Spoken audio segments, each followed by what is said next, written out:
দর্শক বন্ধু, আমরা ফিরে এলাম বিরতির পরে আবার মূল অনুষ্ঠানে। আপনারা দেখছেন হাই নিউজ টেলিভিশন নিবেদিত। আমি সিনিয়র সাংবাদিক এবং সঙ্গীত শিল্পী, এবং অবশ্যই আজকের এই অনুষ্ঠানের পরিচালক মানবেন্দ্র চক্রবর্তী পরিচালিত কথায় সুরে গানে গল্পে ফিরে দেখা আজকের অতিথি। এই মূল অনুষ্ঠানের আমরা এই রাজনৈতিক পর্যালোচনায় রয়েছি। আমাদের সঙ্গে রয়েছেন অনেকবারের বিধায়ক এবং অত্যন্ত বিধানসভার একটা পরিচিত মুখ, আগেই বলেছি, নবগ্রামের বিধায়ক কানাইচন্দ্র মণ্ডল মহাশয়ের সঙ্গে। কারণ এবার যে প্রশ্নটা আমরা করব, যে আমরা গভর্নমেন্টের কিছু কিছু উন্নয়নমূলক দিক তো নিয়ে আমরা এর আগে বিরতির আগে আলোচনা করলাম। এবার যে কিছু গভর্নমেন্টের যে এই পশ্চিমবঙ্গ সরকারের বিরুদ্ধে যে কিছু অভিযোগ মানুষ করে চলেছে এখনো পর্যন্ত, বিভিন্ন রাজনৈতিক দল, বিভিন্ন মানুষ, বিভিন্ন কর্নার থেকে, আরজিকর একটি অবলা মেয়েকে হত্যা করা হয়েছে। সেখানে কিন্তু তার মায়েদের অভিযোগ, এ নিয়ে বহু বিতর্ক রয়েছে। তো এই সরকারি পদক্ষেপ ঠিকভাবে কিন্তু নেওয়া হয়নি বলে অভিযোগ। আপনার মতামত, আপনি যদি একটু বলেন ব্যাপারটা ক্লিয়ার করে। আপনার দেখুন, এটা বহু চর্চিত হচ্ছে ঘটনা নিয়ে, তার মূল্যায়ন ব্যাখ্যা বিভিন্নভাবে হচ্ছে ঠিকই, কিন্তু মনে রাখতে হবে যেদিন ঘটনাটা ঘটেছিল, ঘটনার প্রেক্ষিতে এই ঘটনাটার নিন্দা করে স্বয়ং মুখ্যমন্ত্রী সাথে সাথে বলেছিলেন এই ঘটনার দোষী ব্যক্তিদের শাস্তি দিতে হবে এবং এদের ফাঁসি চাই। এই কথাটা তিনি সর্বপ্রথম বলেছিলেন, এবং সাথে সাথে একজনকে ধরা পড়েছিল এবং তাকে জেল কাস্টডিতে রেখে তার বিচার শুরু করেছিলেন, সিআইডি তদন্ত। পরবর্তী সময়ে মাটি খুঁজে পাওয়ার জন্য যারা রাজনীতি করে সিবিআই চাইলেন, সিবিআই তদন্ত হয়েছে। সাথে সাথে মুখ্যমন্ত্রী মানবিক দৃষ্টিভঙ্গি নিয়ে বলেছেন মমতা বন্দ্যোপাধ্যায় সিবিআই তদন্তে তার আপত্তি নাই, সিবিআই তদন্ত হচ্ছে। এই নিয়ে বিজেপি সহ কংগ্রেস বলুন, সিপিএম বলুন, মাটি খোঁজার চেষ্টা করতে লাগলো। মাটি খুঁজে পেতে হবে। পশ্চিমবাংলায় কিছুই যখন হচ্ছে না, উন্নয়নের কর্মকাণ্ডে যখন আজকে সমস্ত বিরোধীদের প্রায় শুয়ে দিচ্ছে মমতা বন্দ্যোপাধ্যায়, তখন মাটি খোঁজার জন্য তারা চেষ্টা করলো, এবং সিবিআই হলো, আন্দোলন হলো, নবান্ন অভিযান হলো, ভাবলো গুলি চালিয়ে 10 জন মারা যাবে, তাই দিয়ে রাজনীতি হলো, রাজনীতি করব, এইসব করে চেষ্টা করে ব্যর্থ হয়েছে। আমাদের তো কোনো আপত্তি নাই, সিবিআই তদন্ত করছে, কেন্দ্রীয় সংস্থা, ফাঁসি হোক, চুলি হোক, যা হবে হোক, তাতে তো সরকার গ্র্যান্ডলি অ্যাকসেপ্ট করেছে। সুতরাং এই নিয়ে বিরোধীরা শুধু রাজনীতি করার জন্য এটাকে জিয়ে রাখার চেষ্টা করছে। যখন আর জেল হলো, যখন আর জেল চাইছে, ফাঁসি চাইছে না, জেল জেল জেল জেল মানে কি? জেলে থাকবে আর আমরা আন্দোলন করবো পশ্চিমবাংলায়, ফাঁসি হলে শেষ হয়ে যাবে। তাহলে ফাঁসি তো চেয়েছিল মুখ্যমন্ত্রী বন্দ্যোপাধ্যায়, শুধু ওর না, যে দোষী তার চেয়েছিল। তদন্ত করছে সিবিআই, জবাব তো দিতে হবে বিরোধীদের। জবাব তো মুখ্যমন্ত্রী মমতা বন্দ্যোপাধ্যায় দিবে না, আর জবাব দেওয়ার টাইম তো শেষ হয়ে গেছে। জবাব দেওয়া বিরোধীরা দিবে, কেন দোষীদের শাস্তি হলো না, সিবিআই কি করলো। আজকে বিজেপিকে জবাব দিতে হবে, সিপিএম মার্কা যারা এইসব করছে, কংগ্রেস তাদেরকে জবাব দিতে হবে। মুখ্যমন্ত্রী জবাব দেবে না, জনগণ তার জবাব দেবে। 26-এর নির্বাচনে এই যে অপ্রীতিকর ঘটনা ঘটিয়ে রাইটার্স বিল্ডিং এর নামে, নবান্ন অভিযানের নামে, বিভিন্ন অভিযানের নামে গোটা রাজ্যকে অচল করার চেষ্টা করেছিল, আজকে তার জবাব 26-এ দিবে। আজকে বিরোধীদের শুয়ে দিবে, এটা মানুষ বলে রাখবে। এরপরের প্রশ্নে যাবো। আপনি বললেন আরজিকর নিয়ে, সন্দেশখালী নিয়ে একই ঘটনা ঘটাবার চেষ্টা করেছিল, তার জবাব দিয়েছে মানুষ, উপনির্বাচনে জবাব দিয়েছে। সাজানো ঘটনা। আরে কেউ অপরাধ করবে, অন্যায় করবে, রাস্তায় অ্যাক্সিডেন্ট করে মরবে, আজকে কোথায় কে মরবে। আজকে তো আমাদের রাজ্যের বাইরের চেহারা দেখেন না, তা তপশিলি আদিবাসীকে পুড়িয়ে পুড়িয়ে মারছে, তা ছাত্রকে ধর্ষণ করে মানে তাকে ব্যভিচারের মতো ব্যবহার করছে। সারা রাজ্যে যেখানে যেখানে বিজেপি গভর্নমেন্ট আছে, ডবল ইঞ্জিনের সরকার আছে, আজকে সেগুলি একটু খুঁজে দেখেন। আজকে যারা এখানে রাজনীতি করে তারা ওই রাজ্যগুলো যাচ্ছে না কেন, দেখছে না কেন? আজকে যখন কোভিডের সময় তাদের লাশে সৎকার করতে হয়েছে পশ্চিমবাংলাকে, তাদের লাশে সৎকার করতে হয়েছে পশ্চিমবাংলাকে কোভিডের সময়। আজকে এখানে কোনো ঘটনা ঘটলে এই যে মেসি, আজকে দায়ী যারা, সাথে সাথে মুখ্যমন্ত্রী বলেছেন, সাথে সাথে তিনি ক্ষমা চেয়ে নিয়েছেন এত বড় ঘটনা যারা ক্রীড়ামন্ত্রীকে তিনি অব্যাহতি দিয়েছেন এবং বলেছেন যে এদের বিচার হওয়া দরকার। কোন মুখ্যমন্ত্রী আছে ভারতবর্ষের কুম্ভমেলার মতো ঘটনায় এতজন লোক মারা গেছে, কাছাকাছি 100 কাছাকাছি লোক মারা গেছিল, একবার ক্ষমা চেয়েছে উত্তরপ্রদেশের মুখ্যমন্ত্রী? বিভিন্ন জায়গায় ঘটনা ঘটছে, পহলগাঁয়ের ঘটনা ঘটেছে, এই যে দিল্লির যেখানে পাশে যে সেই বোমা ফাটলো এবং মারা গেল, এখানে অগ্রপন্থীরা ঘটালো, ক্ষমা চেয়েছে মুখ্যমন্ত্রী। আজকে পশ্চিমবাংলায় কিছু হলে খুব কষ্ট, রাজনীতি করার সুযোগ আছে, রাজনীতি করতে হবে। অন্য জায়গায় হয় তখন সিপিএম যায় না কেন, কংগ্রেস করছে না কেন, আজকে বিজেপি তার আত্মসমর্থন করছে না কেন? সুতরাং জবাব মানুষ দেবে এবং এখানে প্রতিটি ক্ষেত্রে মুখ্যমন্ত্রীর পজিটিভ ভূমিকা আছে এবং পজিটিভ ভূমিকা নিয়ে মুখ্যমন্ত্রী মানুষের পাশে দাঁড়াচ্ছে, সেই ফ্যামিলির পাশে দাঁড়াচ্ছে মুখ্যমন্ত্রী, আজকে সাথে সাথে দাঁড়াচ্ছে। এই যে আপনার এসআইআর নিয়ে যারা মারা গেছে, কেন্দ্রীয় সরকার কী দায়িত্ব পালন করছে? এসআইআর নিয়ে আতঙ্ক তৈরি করেছিল গোটা পশ্চিমবাংলা জুড়ে। আজকে অন্য রাজ্যতে এসআইআর হচ্ছে, এখানে তো এসআইআর হচ্ছে অন্যরকমভাবে, বাঙালি খাদাও, রোহিঙ্গা দেখো, হ্যান করো ত্যান করো, এইসব তুলে মানুষের মধ্যে আতঙ্ক তৈরি করেছে। কেন আজকে প্রধানমন্ত্রীকে বক্তৃতা দিতে আসতে হচ্ছে রানাঘাটে? ওই তাহিরপুরে কেন আসতে হচ্ছে? মতুয়াদের ভাট পাওয়ার জন্য আসতে হচ্ছে? নাগরিকত্ব কেন দেওয়া হয়নি? কে জবাব দেবে? হিন্দুরা এলে নাগরিকত্ব পাবে আর সংখ্যালঘুরা নাগরিকত্ব পাবে না, তাদেরকে তাড়াতে হবে। এই রাজনীতি চলে না, এই রাজনীতি ভারতবর্ষের মতো একটা দেশে এই রাজনীতি চলে না।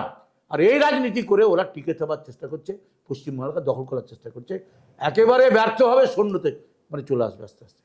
এই রাজনীতি টিকবে নাকি? মানুষ এসব মানবে নাকি? মানবে না। দর্শক বন্ধু, আমরা যে কথাগুলো শুনলাম কিছু বাস্তব কথার মধ্যে লুকিয়ে আছে এবং কিছু দুর্নীতি যে হচ্ছে না এটা কিন্তু বলা যাবে না, কিন্তু সঙ্গে সঙ্গে কিছু কিছু দুর্নীতির প্রতিকারও বর্তমান গভর্নমেন্ট তথা মুখ্যমন্ত্রী স্টেপ নিয়েছেন, ভালোভাবে জানি আমরা। আরও কিছু দুর্নীতি কিন্তু রয়েছে। কালেবাবু, আমি বলি, এই যে 32,000 শিক্ষকের চাকরি চলে গেল, যারা মেধা, যারা চাকরি করে, যাদের চাকরি দেখে মেয়ের বাবারা বিয়ে দিয়েছিল, আর যাদের চাকরি চলে গেছে, অনেকে আত্মহত্যা করেছে, অনেক ডিভোর্স হয়েছে, এখনো আরও কত কি হতে পারে। আবার 26,000 চাকরি ব্যাপার রয়েছে, ভবিষ্যৎ মানে মানে কি যে হবে বলা খুব মুশকিল, এটা মহামান্য আদালতের সিদ্ধান্ত নেবে। কিন্তু এই ব্যাপারে গভর্নমেন্টের কি আগে থেকে সতর্ক হওয়া উচিত ছিল না? এরকম একটা পরিস্থিতির জন্য কি আমরা গভর্নমেন্টকে দায়ী করতে পারি না? দেখেন, গভর্নমেন্ট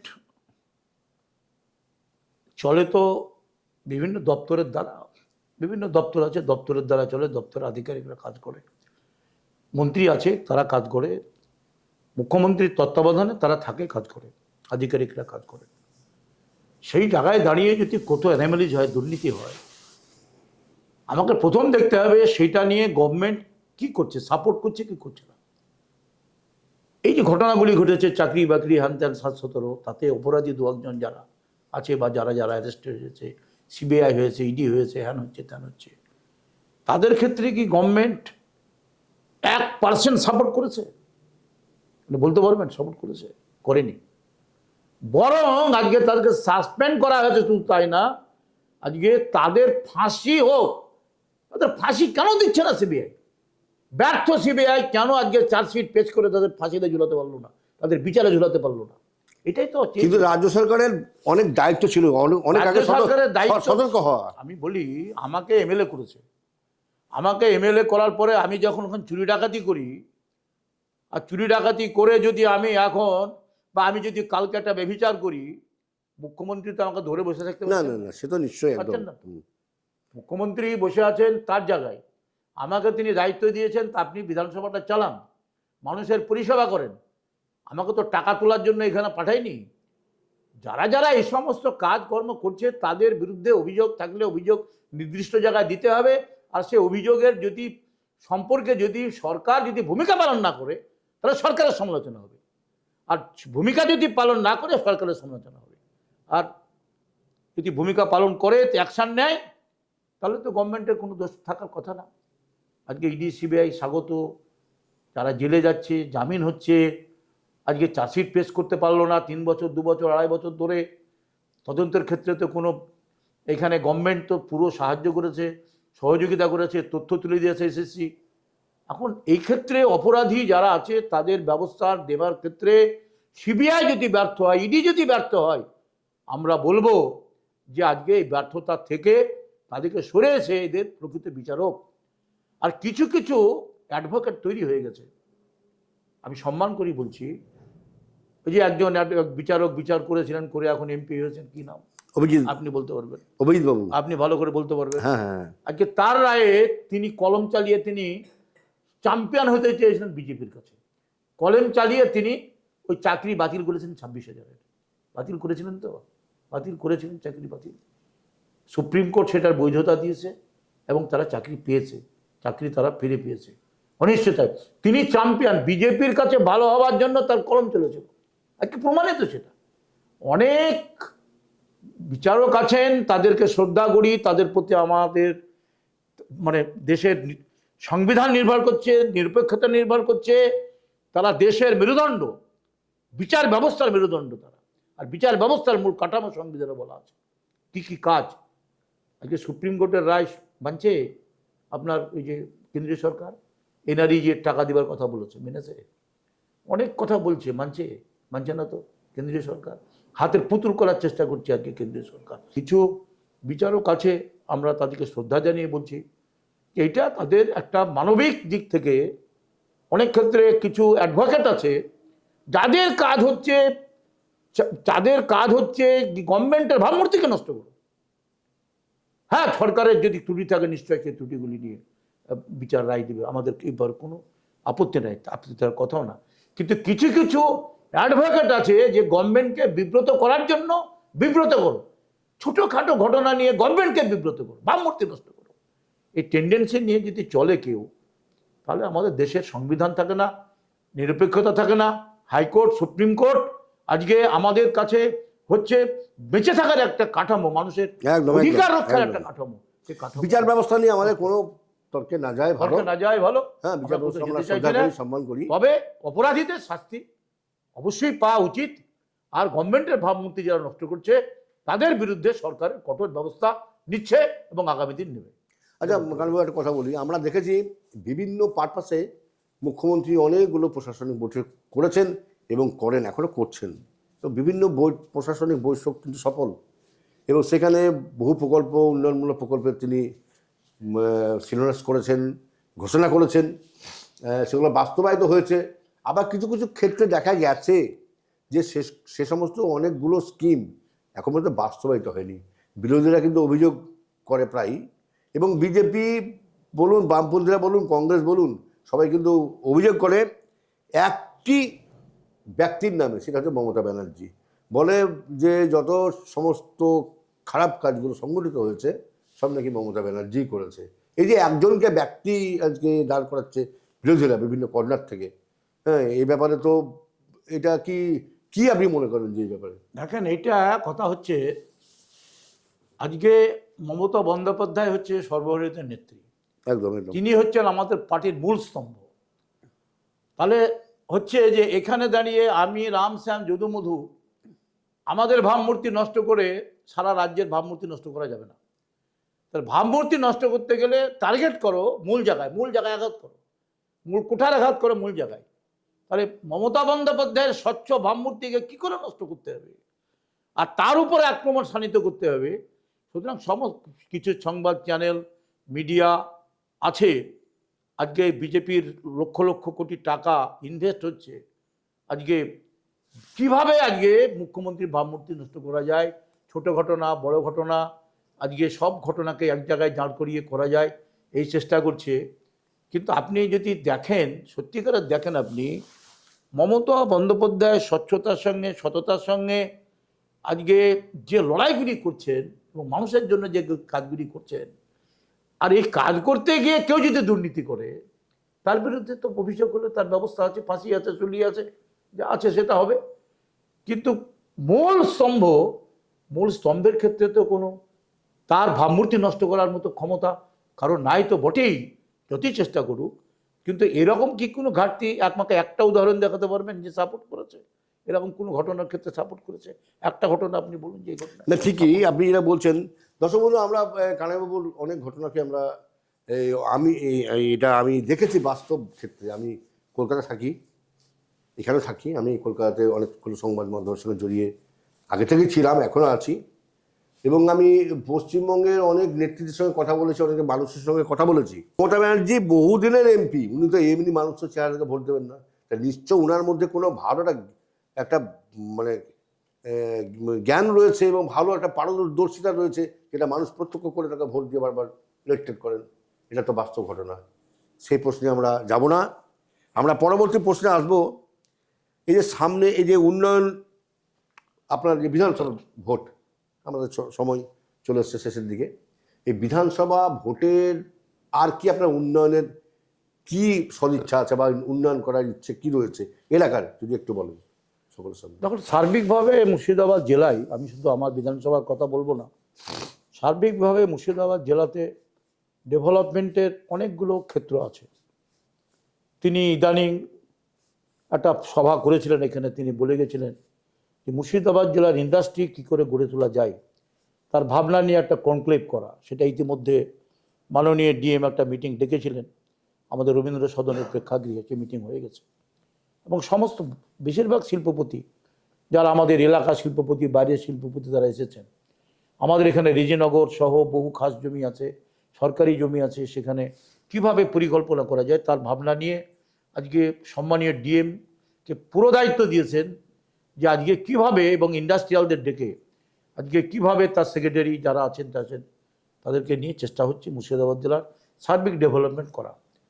দুই হচ্ছে যে এখানকার পরিকাঠামো, রাস্তাঘাট, এগুলি নিয়ে গভর্নমেন্টের ভাবনা আছে। বিশ্ববিদ্যালয় এখানে তৈরি হয়েছে, তার কাঠামো নিয়ে গভর্নমেন্টের ভাবনা আছে। এই কাঠামো কৃষ্ণনাথ কলেজে হচ্ছে, সেই ইউনিভার্সিটিকে আলাদা ক্যাম্পাস করা তার ভাবনা গভর্নমেন্টের আছে। আজকে এখানে সেতু আমাদের একটা করার ভাবনা। আজকে ওপারে হচ্ছে হাজারদুয়ারি, নবাবের বাংলা বিহার রাজধানী হচ্ছে মুর্শিদাবাদ, আর এপারে হচ্ছে হেরিটেজ, কিটেশ্বরী, বরানগর, আজকে ডাহাপাড়া ইত্যাদি ইত্যাদি। এই সংযোগ আজকে হলে আজকে পর্যটন ক্ষেত্রে একটা নতুন চেহারা নেবে মুর্শিদাবাদ জেলা। এই গভর্নমেন্টের এই ভাবনাগুলি ইতিমধ্যে লিপিবদ্ধ হয়েছে। এটা মমতা বন্দ্যোপাধ্যায়ের এটা কাছে এগুলি আজকে প্রস্তাবিত প্রকল্প হিসাবে আছে। আজকে ভাঙন নিয়ে আজকে দেখেছেন, যখন এত বড় ভাঙন হচ্ছে, ফারাক্কা থেকে ভাঙন, লালগোলা পর্যন্ত ভাঙন, যখন আজকে অব্যাহত শামসেরগঞ্জ ধরে, ধুলিয়ান ধরে যখন অব্যাহত, এই গভর্নমেন্ট, সেন্ট্রাল গভর্নমেন্টের দায়িত্ব একটা টাকাও দেননি। সব টাকা আজকে রাজ্য সরকারকে দিয়ে সে ভাঙন প্রতিরোধ করতে হচ্ছে, তার বাড়ি করে দিতে হচ্ছে, ভাঙনে চলে যাচ্ছে, তার জায়গা দিতে হচ্ছে, সবটা গভর্নমেন্টকে ভরতেছে। এই এত বড় বন্যা হয়ে গেল, মানে ম্যানমেড বন্যা, সেই বন্যার দায়িত্ব আজকে কেন্দ্রীয় রাজ্য সরকার পালন করতে হয়েছে, কেন্দ্রীয় সরকার পালন করছে না। আজকে ফসল হলো না, ধানের ক্ষতিপূরণ তার গভর্নমেন্টকে দায়িত্ব পালন করতে হচ্ছে। সুতরাং সার্বিকভাবে আজকে এই জেলার কৃষি যেমন প্রধান একটা জেলা, তেমনি আবার বিড়ি শিল্প অধ্যুষিত একটা, যেখানে বসে আছি তারপর থেকে একটা এলাকা, বিড়ি শিল্প ব্লক হচ্ছে বিড়ি শিল্পের এলাকা। সব মিলে মুর্শিদাবাদ জেলায় জনসংখ্যাটা অনেক। আজকে হসপিটাল, মেডিকেল কলেজকে কী করে উন্নতি করা যায় তার জন্য ইতিমধ্যে আমাদের স্ট্যান্ডিং কমিটি মেডিকেল ভিজিট করে গেছে। আরও কী করে পাওয়া যায়, জঙ্গিপুর, কাঁধি সাব ডিভিশনগুলি, লালবাগ, আমার এইটা ডোমকল সাব ডিভিশনগুলোকে শক্তিশালী করা, এসব ভাবনা গভর্নমেন্ট সবটা নিয়ে এগোচ্ছে। শিক্ষা, কলেজ, স্কুল বহু হয়েছে, ফায়ার ব্রিগেড, আজকে বিদ্যুতের পরিবহন ব্যবস্থা আরও ভালো করা, গভর্নমেন্টের সবটা নিয়ে গভর্নমেন্টের ভাবনা আছে। কিন্তু একটা জায়গা আমাদের মনে রাখতে হবে যে এত প্রকল্প মানুষ পাচ্ছে, তার জন্য আপনি দেখেছেন যে দিদির আজকে যে ওই সরকারের যে আমাদের পাঁচালী যেটা মানে হচ্ছে, যেটা দেখবেন প্রচার, ধরুন হ্যাঁ নতুনভাবে নতুনভাবে প্রচার হচ্ছে, দেখবেন সেখানে অনেকগুলো প্রকল্পের কথা উল্লেখ করা আছে। একটা কথা হচ্ছে যে কেন্দ্রীয় সরকার আজকে সবচেয়ে বাধা হচ্ছে যে আমাদের 1,00,000 প্রায় 96,000 কোটি টাকা আটকে রেখেছে ট্যাক্সের টাকা, যে টাকা আমার ভাগের পাওয়ার কথা। আপনার সাথে আমার ধান চাষ করছেন আপনার, আমি বর্গাদার, আপনি মালিক, তা আমাকে তো আপনি আমি চাষ করছি, কিন্তু আপনাকে তো আপনার প্রাপ্যটা দিতে হবে, 100 প্রাপ্যটা দিতে হবে তো। আজকে কেন্দ্রীয় সরকার আজকে আমার এখান থেকে জিএসটির টাকা নিয়ে যাচ্ছে, একটাই ট্যাক্স, আর সেই টাকাটা আজকে জিনিসের দাম বাড়িয়ে আজকে মানে তার উপরে আজকে কখন 18%, 20% কিছুটা আজকে জিএসটি কিছুটা পরিবর্তন হয়েছে, আর পরিবর্তনের ফলে সমস্ত টাকাটা চলে যায় দিল্লি। আর আমার যে প্রাপ্যের টাকাটা আপনি আপনাকে দেবেন না, আপনি আমার ধানের ভাগটা আপনাকে আমি দেবো না, আপনি বর্গাদার, আমি যদি মালিক হই, আপনি আমাকে আমার প্রাপ্যটা দেবেন না। আজকে অর্থনৈতিক দিকে অবরোধ করছে, যার ফলে আজকে দেখবেন এই যে গঙ্গাসাগর একটা কথা ছিল, সব তীর্থ বারবার গঙ্গাসাগর একবার। কেন বলতো বলুন তো? এটা বলতো এই কারণে, গঙ্গাসাগর যাওয়াটা ছিল দুরূহ ব্যাপার। নদী নালা খাল বিল এইসব পার করে করে যেতে যেতে গঙ্গাসাগর মানুষ যেতে গেলে মানে মানে মাথার ঘাম পায়ে পড়ার পরেও গঙ্গাসাগর যেতে পারতো, ঘুরে আসতে ব্যাক করতো, ভাবা যেত না আগে। আজকে সেই গঙ্গাসাগর আজকে হাতের মুঠোয় 1,500 কোটি টাকা দিয়ে সেতু তৈরি করছেন জননেত্রী মমতা বন্দ্যোপাধ্যায়। স্বাধীনতার এতদিন পরে এত বড় একটা তীর্থক্ষেত্র আজকে আমাদের তৈরি হচ্ছে, যেখানে সারা ভারতবর্ষের প্রাণ চলে যায় গঙ্গাসাগরে। সমস্ত সাধুরা যে সেখানে জড়ো হয়, মানুষ, সাধারণ মানুষকে জড়ো হয়, সব ধর্মের মানুষের সমন্বয়ের জায়গা হচ্ছে গঙ্গাসাগর। তাহলে এই যে আজকে তৈরি হচ্ছে, আজকে এই যে আমাদের মানে যেটা আমাদের ওই যে এমপি, ওই যেটা আমাদের জল মানে চিরকালের যে সমস্যা, এরকম বহু সমস্যাগুলি আছে, যে সমস্যাগুলিকে নিয়ে রাজ্য সরকারকে কাজ করতে হচ্ছে, এবং রাজ্য সরকারের আর্থিক দিক থেকে আজকে কেন্দ্রীয় সরকার বিভিন্ন প্রকল্পে বাধা দিয়ে কাজগুলি করতে না দেওয়া, পেয়েছি বড় প্রজেক্ট কাজ চলছে, আজকে কেন্দ্রের অংশের টাকা আটকে রেখে দিয়েছে। পেয়েছিগুলি হাফডান, আমার এলাকাতে 350 কোটি টাকা প্রজেক্টের কাজ। কালকে আমার স্ট্যান্ডিং কমিটিকে দেখালাম, আমার BCW স্ট্যান্ডিং কমিটি এসেছিল, আমি ওই কমিটির মেম্বার, দেখালাম যে দেখেন আজকে সমস্ত কাজ কমপ্লিট হওয়ার পরেও আজকে কেন্দ্রীয় সরকার তার বরাদ্দের টাকাটা যেটা আছে সেই টাকাটা না দেওয়ার ফলে আমি চালু করতে পারছি না। এই যে বাধা বিপত্তির কারণে আজকে গভর্নমেন্টের সদিচ্ছা আছে, ভাবনা আছে, আর সেই ভাবনার মধ্যে দিয়ে আজকে গভর্নমেন্টকে চলতে হচ্ছে, কর্মহীন করে দিচ্ছে পশ্চিমবাংলাকে আজকে সমস্ত দিক থেকে। সেই জায়গায় দাঁড়িয়ে গভর্নমেন্টকে চলতে হচ্ছে, এবং আমরা মনে করি যে গভর্নমেন্ট স্টেবল হবে, এবং গভর্নমেন্ট কেন্দ্রের এত বাধার পরেও দাঁড়িয়ে আগামী নির্বাচনে যে ডেভেলপমেন্ট এবং যে পরিষেবা মানুষকে দিয়েছে, এর মধ্যে দিয়ে মানুষের আস্থা তৈরি হয়েছে জননেত্রী মমতা বন্দ্যোপাধ্যায়ের উপরে। এই আস্থার উপরে দাঁড়িয়ে মানুষ বিজেপিকে পরাস্ত করবে, আর কংগ্রেস CPM তারা এই যে বলছেন না ফাঁক খুঁজে বেড়াচ্ছে, এদের ফাঁক খুঁজে বেড়াক মানে কি জানেন তো? বিজেপির সুবিধা করে দাও, ফাঁক খুঁজে বেড়াচ্ছে। এই যে নতুন নতুন পার্টি তৈরি হচ্ছে, আমাদের মসজিদ মন্দির হোক না হোক, কিন্তু এটার নামে একটা রাজনীতি তৈরি করছে। আমি এখনই কোনো মন্তব্য করবো না এই নিয়ে। তো এই নিয়ে একটা ডিভিশন, তার সঙ্গে আন্ডারস্ট্যান্ডিং কার কার আছে, বিজেপির আছে কিনা আন্ডারস্ট্যান্ডিং, সেটা ভবিষ্যৎ বলবে আন্ডারস্ট্যান্ডিং আছে কিনা। কিছু ভোট নষ্ট করে দাও এবং বিজেপির সুবিধা করে দাও, এই লাইনে যারা হাঁটছে তাদের যোগ্য জবাব 26-এর নির্বাচনে মানুষ দিবে, এবং জননেত্রী মমতা বন্দ্যোপাধ্যায়ের প্রতি আস্থা আছে, মা মাটি মানুষ সরকার আরও বেশি MLA নিয়ে জিতবে, এটা আশাবাদী নিশ্চিত। দর্শক বন্ধু, আমাদের বিধায়ক কানাইবাবুর প্রচণ্ড আশাবাদী যে সামনে বিধানসভা 26-এর, এই বিধানসভার সমস্ত কুৎসা, সমস্ত কলঙ্ককে পরাজিত করে স্বমহিমায় আবার মমতা ব্যানার্জির নেতৃত্বে আবার গভর্নমেন্ট কায়েম হবে, এই আশা উনি রেখেছেন। আপনারা শুনলেন, আমাদের হাতে সময় খুব কম, আমরা চলে যাব, শেষের দিকে চলে এসেছি। আপনারা দেখছিলেন হাই নিউজ টেলিভিশন নিবেদিত। আমি সিনিয়র সাংবাদিক এবং সঙ্গীত শিল্পী, এই অনুষ্ঠানের পরিচালক মানবেন্দ্র চক্রবর্তী পরিচালিত কথায় সুরে গানে গল্পে ফিরে দেখা আজকের অতিথি। এটা অত্যন্ত জনপ্রিয় অনুষ্ঠান, আপনারা চোখ রাখুন। প্রত্যেক দিন রাত্রি 10টা থেকে 11টা পর্যন্ত বিভিন্ন আমাদের সাংস্কৃতিক অনুষ্ঠান হয়। নবাগত শিল্পীদের নিয়ে এসে আমরা টিভিতে তাদেরকে প্রমোট করার, টিভিতে তাদেরকে আমরা প্রদর্শন করার, আমরা সম্প্রচারিত করার চেষ্টা করি। এবং শনিবার রবিবার আমরা বিশেষত রাজনৈতিক পর্যালোচনা নিয়ে আমরা এই দিনটা কাটাবার চেষ্টা করি। আমাদের রবিবার থাকেই, শনিবারও থাকে আমাদের এই সমস্ত প্রোগ্রাম। আপনারা শুনলেন বিভিন্ন মূল্যবান পর্যালোচনা, বিভিন্ন উন্নয়নমূলক কথা উনি বললেন। পরবর্তীকালে আমরা অন্য রাজনৈতিক দলের নেতৃত্বকে নিয়ে এসে আপনাদের সামনে হাজির করব, তার মুখ থেকে শুনবেন আপনারা তার মনের মতো কথা। আমি সকলকে ধন্যবাদ জানাচ্ছি। ওপারে যারা রয়েছেন প্রত্যেককে আমার ভালোবাসা, আমার প্রণাম, নমস্কার যথাস্থানে। হাই নিউজের প্রত্যেকটি কর্মচারীদের আমার ভালোবাসা, আমার নিউজ রুমের ক্যামেরাম্যান, সাউন্ডম্যান, টেকনিশিয়ান দাদাদের আমার শ্রদ্ধা, কর্মকর্তাদের আমার শ্রদ্ধা। সর্বোপরি আজকের অনুষ্ঠানের আমাদের আগত অতিথি নবগ্রামের বিধানসভার বিধায়ক কানাইবাবুকে আমার আবার অভিনন্দন জানাচ্ছি। আপনি ভালো থাকুন, সুস্থ থাকুন, এইভাবে মানুষের কাজ করে যান। অনেক মানুষ আপনার কাছে অনেক কিছু চাই, এই বলে আজকে আমাদের অনুষ্ঠান শেষ করছি। সবাই ভালো থাকবেন, সুন্দর থাকবেন। নমস্কার, ধন্যবাদ, সালাম।